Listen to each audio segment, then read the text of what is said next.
Excuse me, ma'am. Are you really married? The question caught Rachel off guard. What do you mean? She replied, puzzled. I had hired a private investigator for a certain investigation. The person continued, their voice solemn. From the report of that investigator, I heard an unexpected fact that left me unable to hide my shock. If my husband has been exploiting my frequent night shifts to have a sweet affair, I will never forgive him. Rachel, a nurse at a general hospital and a newlywed celebrating her first Christmas since marriage, reflected on her relationship with Daniel.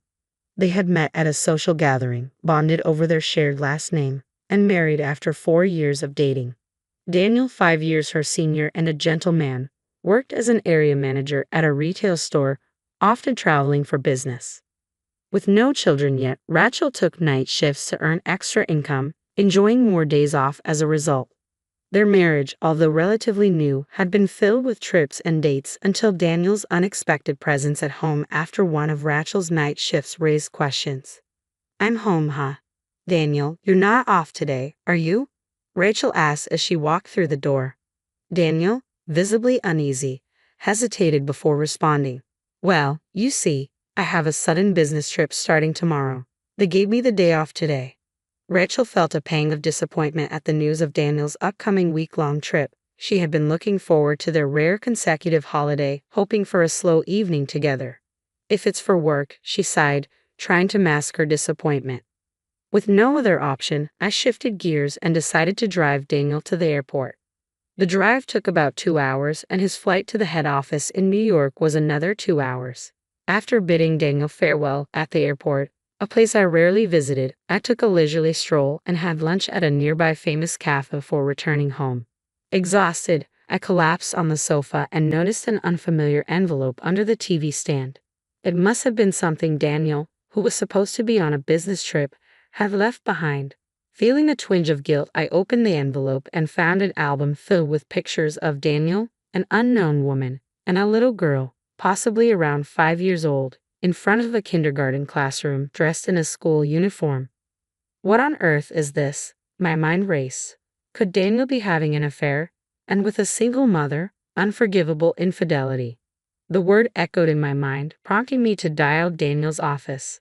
I feigned casual conversation, subtly asking about his supposed trip.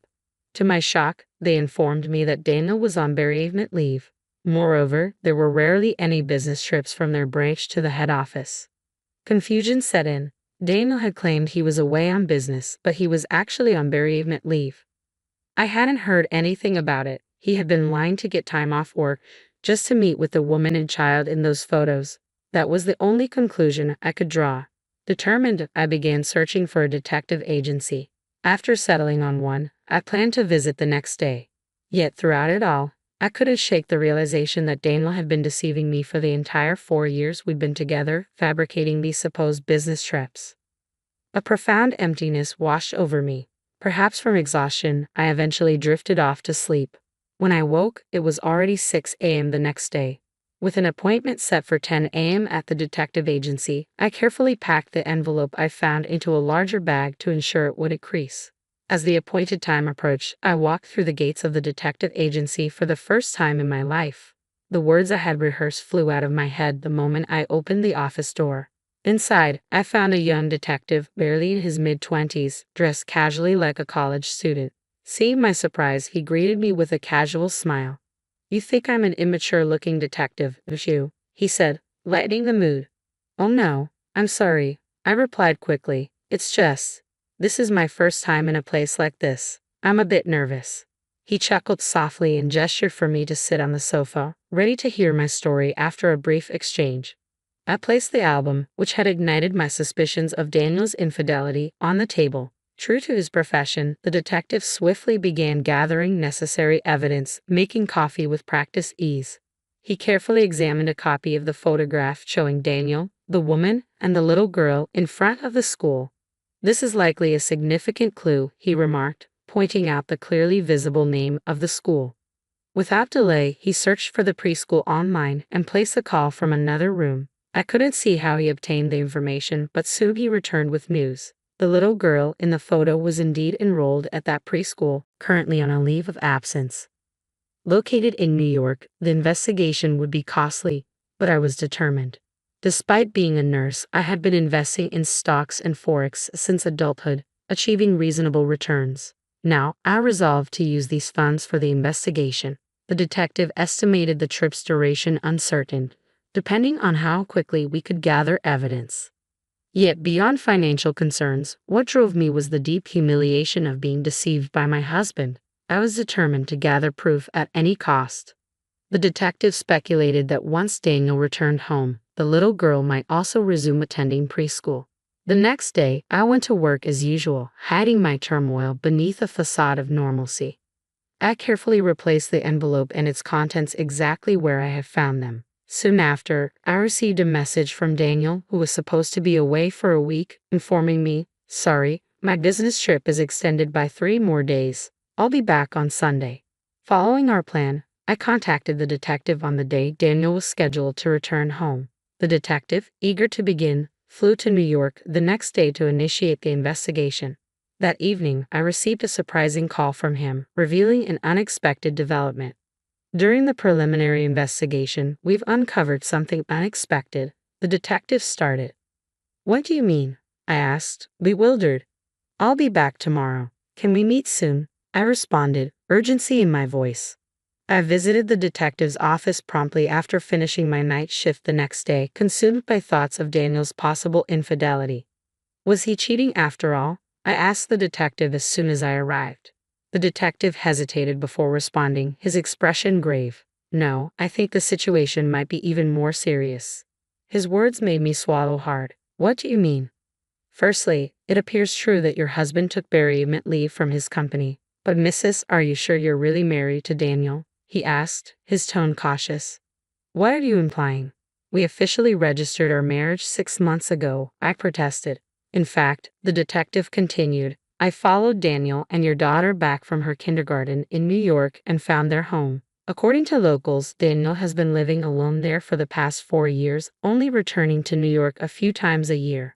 The revelation hit me like a thunderbolt, leaving me speechless and struggling to comprehend what I had just heard. "I heard he stayed for about a week for his father-in-law's funeral in New York."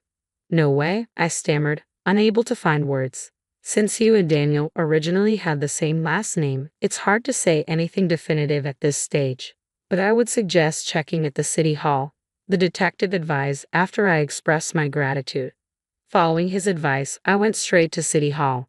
There, I requested a copy of the residency certificate for my entire household. What I saw in the document stunned me. Only my name was listed.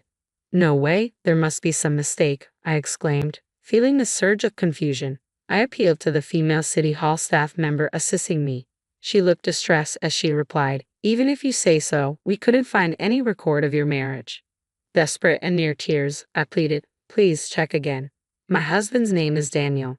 Despite my pleas, the staff member apologized repeatedly, her remorse genuine. Amidst my overwhelming confusion, I recalled the day we registered our marriage. It was a work day for me, but Daniel insisted it had to be done on that particular auspicious day. I had gone alone to the city hall to submit our marriage registration. Never did I imagine it hadn't been processed. Allowing tears to flow freely, my emotions gradually settled. I apologized and bowed my head before leaving City Hall. On my way home from my night shift, all I could think about was how exhausting everything had become. Drained, I fell asleep on the sofa, contemplating my next steps. When I woke up, Daniel was in the midst of preparing dinner.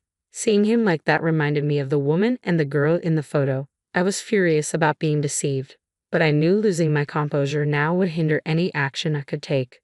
So I managed to suppress my emotions. From that day on, I put on a smile in front of Daniel. About a week after my visit to City Hall, I began considering how I could learn more about his real life and his wife. Daniel, often forgetful, had left his smartphone at home that day. Since I happened to be off, I thought about delivering it to him but decided to check his phone first. Normally, snooping on someone else's phone isn't appropriate, but given my mental state, I felt I had no other choice. Daniel sometimes voiced his passcode aloud while unlocking his phone, so it was easy to access. Among his contacts, I found a woman labeled with a girl's picture, the same one he always talked about as an icon. Without hesitation, I called her. After 3 rings, a calm and elegant voice answered, "Hello, who is this? Are you Mrs. Daniel Smith?" I asked directly. The woman sounded puzzled but replied, "Yes, I am. But who are you?" "I'm someone Daniel met during his work travels," I explained carefully. "It's hard for me to say this, but we are living together now. So there really is a woman he's been visiting."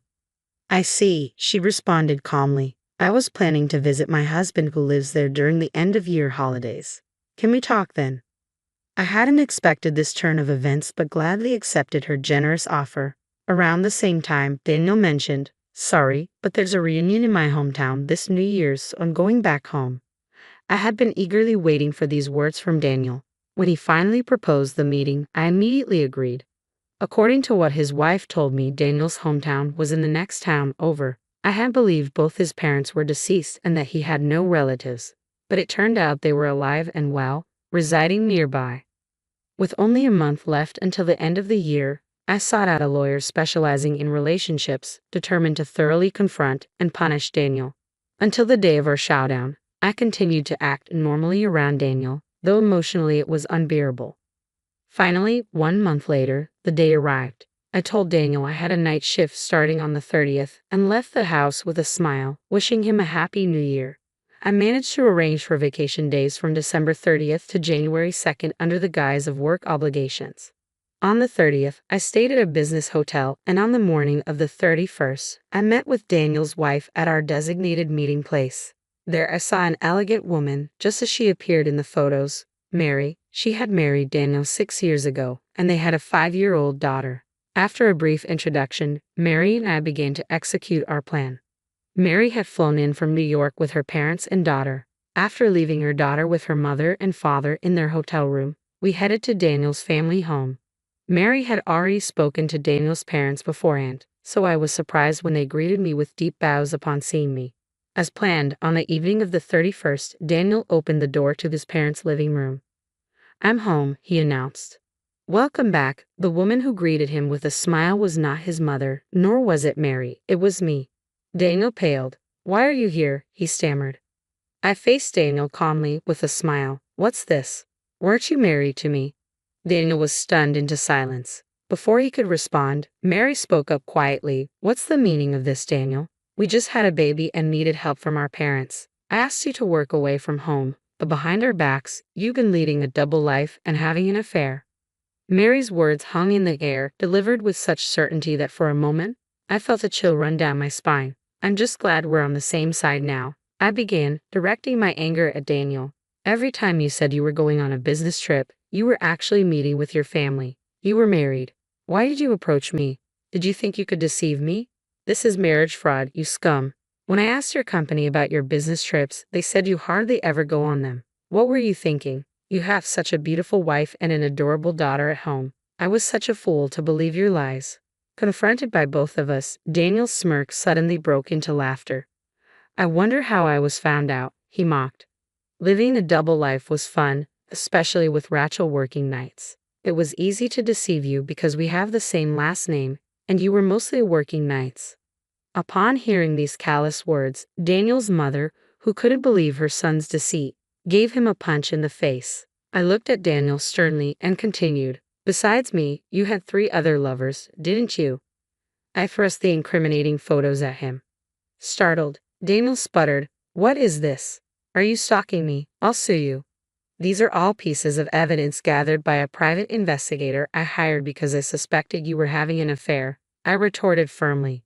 "We're going to make you pay damages to both Mary and me." As I spoke with resolve, Daniel collapsed to the floor, begging for mercy. "I'm sorry. Just spare me the damages. I'll continue my relationship with both of you. Just spare me the damages." I was speechless with disbelief. It seemed he was broke from spending too much on his other lovers. I didn't care anymore. Leaving Daniel's childhood home, I told him, "I don't even want to speak to you anymore. Let's handle the rest through our lawyers." Afterwards, I worked with my lawyer to file a claim for compensation on grounds of bigamy. I was grateful when the money was successfully recovered. Feeling guilty towards Mary, I offered her some of the compensation, but she refused. In fact, she thanked me for the evidence I provided, and we became friends. According to Mary, she collected compensation from Daniel's other girlfriend and ended her relationship with him. She made sure to secure her fair share of alimony and child support. It turned out one of his mistresses was a colleague, and Daniel was demoted at work, sent to a subsidiary company. At the new company, he was reportedly bossed around by a younger employee and cried every day. He couldn't quit his job because he needed the money to pay off the compensation. Meanwhile, I moved out of the house I had shared with Daniel, renting a place that suited me perfectly for living alone. I embrace a carefree life, visiting New York a few times a year and maintaining a friendship with Mary and her daughter.